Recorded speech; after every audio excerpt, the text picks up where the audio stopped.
desde un alerón trasero desprendiéndose a 240 kilómetros por hora y destrozando a los espectadores en Montjuic.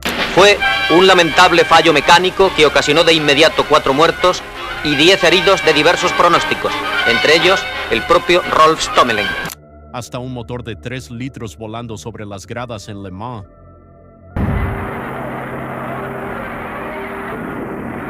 Estas son algunas de las muertes más terribles en carreras que involucraron a espectadores.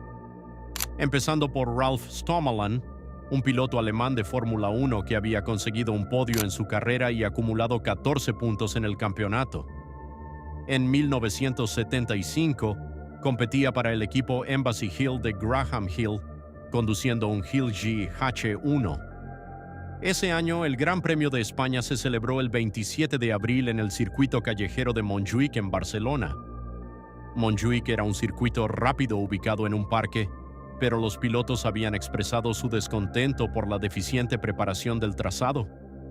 Muchas barreras Armco estaban mal aseguradas. Incluso la Asociación de Pilotos de Grandes Premios se declaró en huelga antes de la carrera por estas preocupaciones de seguridad. El campeón Emerson Fittipaldi completó 3 vueltas a un ritmo muy lento durante la clasificación y luego estacionó su coche en los pits, indignado por la inseguridad del circuito.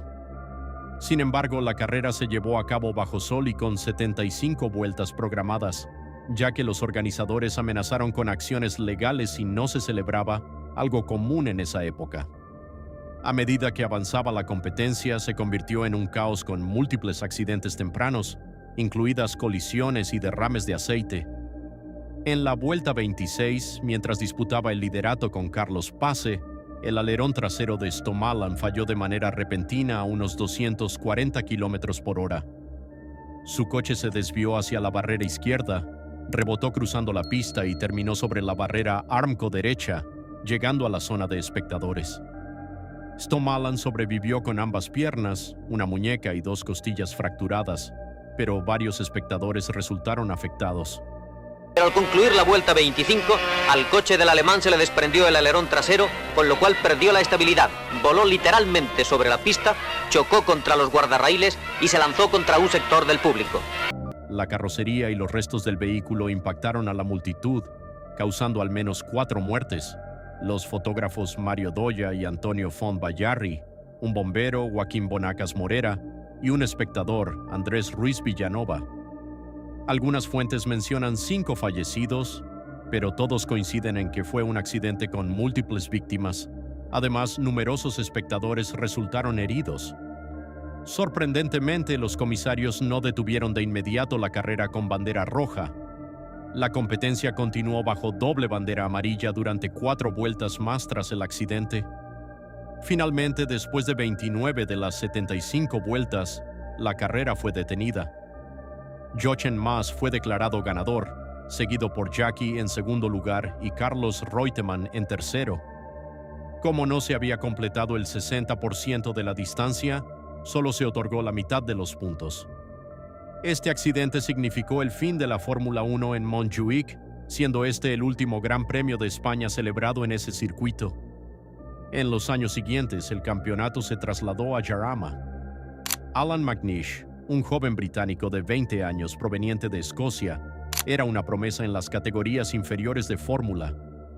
En 1988 había ganado el campeonato de Fórmula Vauxhall Lotus y en 1989 finalizó como subcampeón muy cerca en la Fórmula 3 británica. En 1990, McNish ascendió al Campeonato Internacional de Fórmula 3000 con el equipo Dams, pilotando un Lola T950. Donington Park fue el escenario de la primera fecha de la temporada 1990 de F3000, el domingo 22 de abril. La mañana había sido lluviosa, pero el circuito comenzaba a secarse, y McNish entró a boxes tras un apagón del motor para cambiar a neumáticos slick. Luego luchó para avanzar en el pelotón, alcanzando el 5º puesto y presionando al líder Emanuele Naspetti desde la segunda vuelta. Al salir de Coppice Corner, McNish intentó adelantar a Naspetti por la derecha mientras se preparaban para otra curva. Naspetti no lo vio, y McNish se colocó junto a él en su línea. A unos 260 kilómetros por hora, sus ruedas se engancharon, lanzando el Lola de McNish contra la barrera Armco, que se rompió al impactar. Ambos coches pasaron bajo el puente Dunlop. Sus ruedas permanecieron enganchadas y se desviaron fuera de la pista. Aunque los coches parecían estar unidos, fue el de McNish el que salió disparado por el aire, ascendió un muro de contención y se desintegró. Fue un accidente doblemente aterrador. The pair went under the Dunlop Bridge, they locked wheels and veered off the track. Though the two cars seemed joined together, it was McNish's car which launched itself into the air and climbed a retaining wall and broke than racers, makes it doubly horrific. Worse still, this crash, like that of Darrell Gwyn's at Santa Pod, reminds us that motorsport is dangerous and often very destructive. Este incidente, al igual que el de Darrell Gwyn en Santa Pod, recuerda que el automovilismo es extremadamente peligroso y, a menudo, devastador. El chasis trasero, el motor y la caja de cambios se desprendieron y realizaron volteretas por encima del muro. Estas piezas pesadas volaron por un paso subterráneo peatonal entre el museo y las curvas en ese, impactando en un instante a personas que caminaban por el túnel. Una de ellas fue Raymond Lawrence Plummer, mecánico de 41 años de Lincoln, quien fue alcanzado por el motor y resultó gravemente herido. Los espectadores y paramédicos intentaron socorrerlo, pero falleció posteriormente debido a lesiones en el pecho y el abdomen que eran incompatibles con la vida. McNish sobrevivió milagrosamente, expulsado de los restos del coche con una severa conmoción cerebral y múltiples contusiones. Adrián Fernández era un piloto mexicano destacado en la serie kart de los años 90. Para 1998 competía con un Reynard Ford del equipo Patrick Racing y estaba teniendo una temporada sobresaliente. Consiguió 2 victorias, una en Twin Ring Motegi, Japón, y otra en Mid Ohio, y terminó cuarto en el campeonato, logrando ese año su primera pole position en Michigan.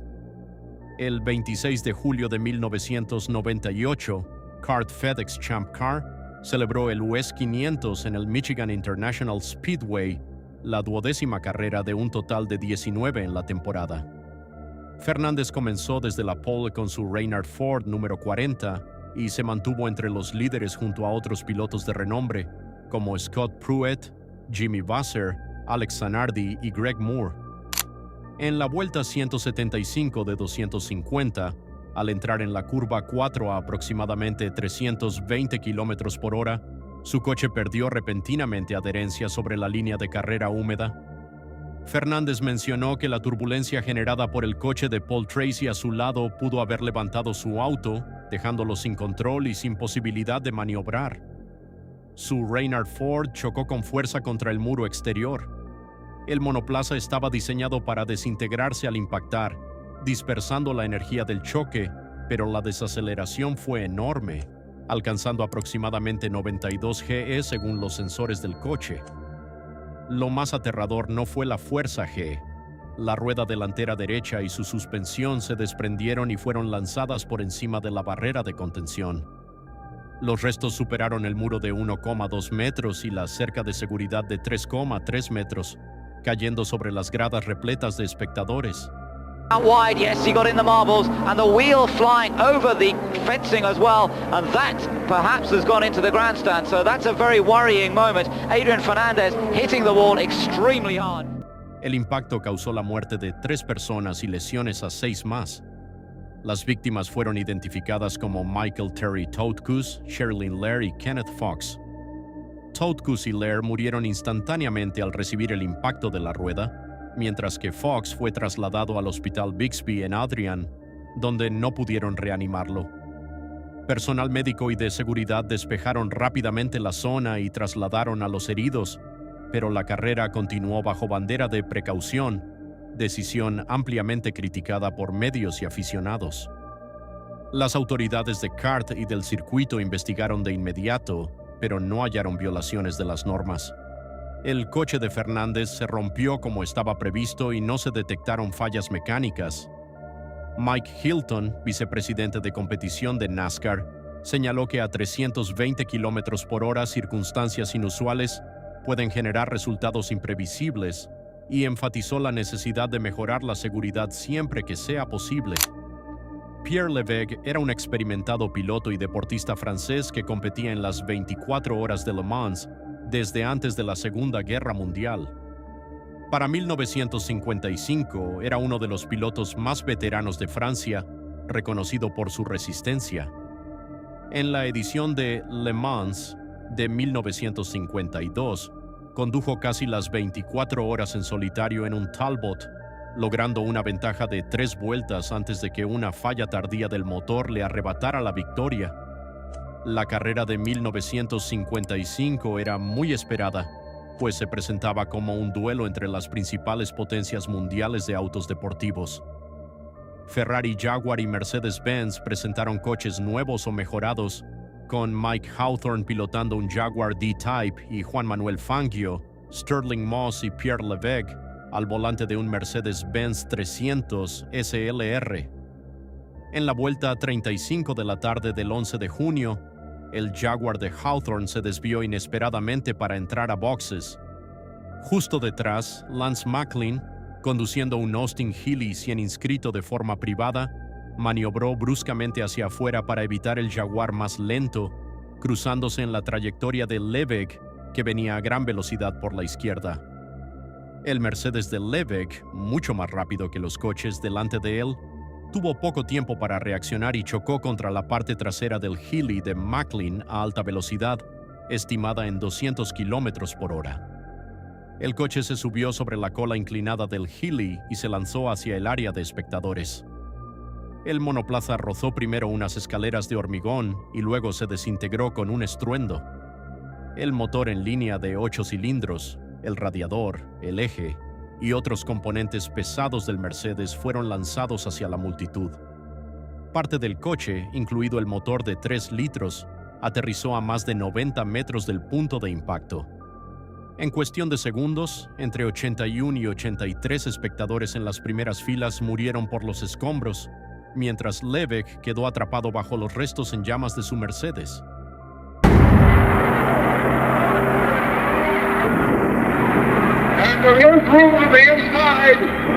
Sorprendentemente, la carrera no se detuvo.